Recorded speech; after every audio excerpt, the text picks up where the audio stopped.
As we begin to think about price elasticities of demand, it is often useful to think of extreme cases first, the extreme cases of perfectly inelastic and perfectly elastic demand curves. We do this here.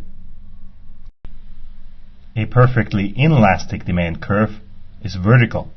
It is perfectly unresponsive to changes in price. No matter what happens to price, the quantity demanded remains unchanged.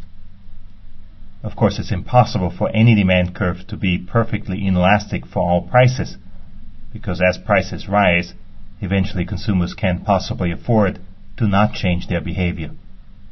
But over certain ranges, it may be that demand is in fact perfectly price inelastic.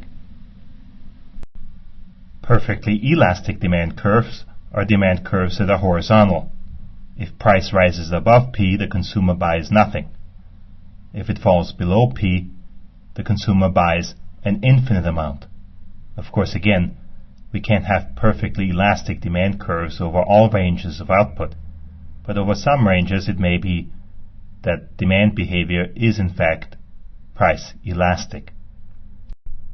One convenient way to remember these extremes is as follows.